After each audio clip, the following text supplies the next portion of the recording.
Hi, I'm Beth Strathman, and I'm here with Dr. Liz Stincelli. And today we are talking about are you really a team? So I just want to start with an analogy that I think a lot of us can relate to in our homes. Do you have that drawer somewhere in your house? In my house, it's in the kitchen, where it just collects a lot of miscellaneous items. Like I call it my kitchen junk drawer. But in there, I have things that I don't want to throw away, so it's not really junk, right? I have a couple of matchbooks. I have, when you go to Chicago and you get a matchbook at the bar or the hotel, I throw it in the drawer. And I have that little tool kit that you use to repair eyeglasses. I throw that in my kitchen junk drawer. I don't want to throw that away because sunglasses, sometimes the screw gets loose on it. Might have a little sewing tape measure that's just easy. It stores in there, and I can pull it out and measure things. A lot of different things I have in that drawer. A couple of, a little bag of twist ties. I mean, just stuff I don't know where else to put. I throw it in my kitchen junk drawer. Well, there's an analogous thing that happens in organizations, I think, where sometimes we have a collection of miscellaneous functions. They are specialty functions oftentimes. And we look around our organizations, we go, where are we going to put this function? It's just one person, right? But they're very critical. We want that function in our organization, but who's going to supervise them? And then you might have another specialized function and you don't know where to put it. Well, then what often happens in organizations is, like the kitchen junk drawer, they find someone to supervise these specialized functions.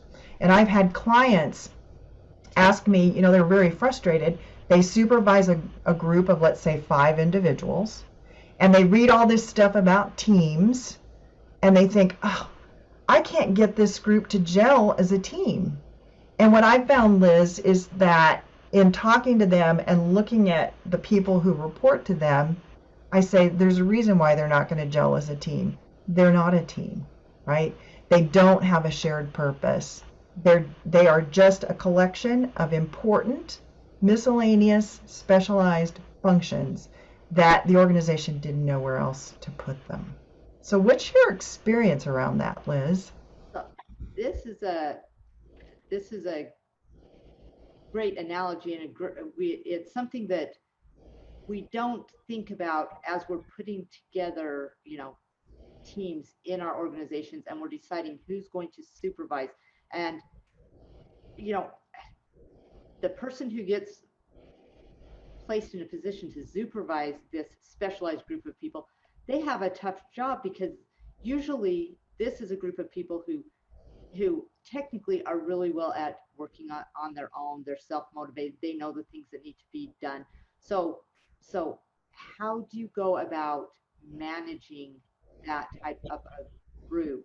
And I think it's important that you clearly define the relationship between the supervisor and each of these individuals, and each individual with each other, so they understand, I'm not expecting you to, I'm overseeing you, but I'm not necessarily managing your tasks. You know what you do. I don't, I can't know what each of you do. I don't have that. I have a general knowledge, but not that in-depth knowledge. So it's a very clearly defining relationships, roles, and giving people that respect and space, empowering them to do what they specialize in. Right. And interesting on the relationship thing. I think that's a key thing, is to understand that, hey, we are a collection of individuals. Sometimes we can help each other out, but there isn't that same, like I said before, shared purpose that we're all working. Our work is not interdependent, right? We are a collection of individuals working parallel to each other most of the time. And for that reason, I had a client who was frustrated because team meetings were just awful, right? And when we looked at the individuals who reported to him, it was very clear. He had like 4 people who reported to him, but they actually had 2 different teams. So I suggested that he consider having 2 separate team meetings. They would be a little bit shorter. Each would be a little bit shorter than his big team meeting, right? Because you can get a lot more accomplished when you're really focused. So sometimes if you're frustrated because your team meetings don't seem to jazz everybody up, it might be something to consider is, do I really have more than one team in the room that's it's tuning out for half of my team meeting because it's not relevant to them? Well, and again, when you have a team meeting, now you're trying to force a team mentality. Do you need a team? You Yeah. may not even need a team meeting. I think it's, you know, you want to have a camaraderie. You want to have and in the end, we're all working for the same organization. There is some higher level overarching, you know, goal or purpose to what we are all doing. It all ties together at the, in the end. Mm-hmm. So it's I think it's helping everyone see the big picture, see that as the organization as a whole, and respecting the role that each of these specialized individuals plays in that, and find a way, if you're going to have, a team meeting, maybe we don't call it a team meeting. We're not trying to force you together.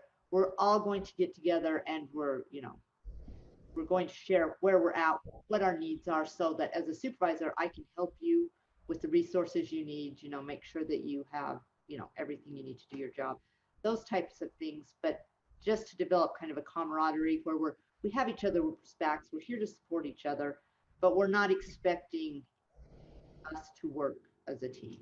Yeah, we know that there's not that interconnectedness that you would normally see on a team, for Yeah. sure. Yeah. And any other thoughts?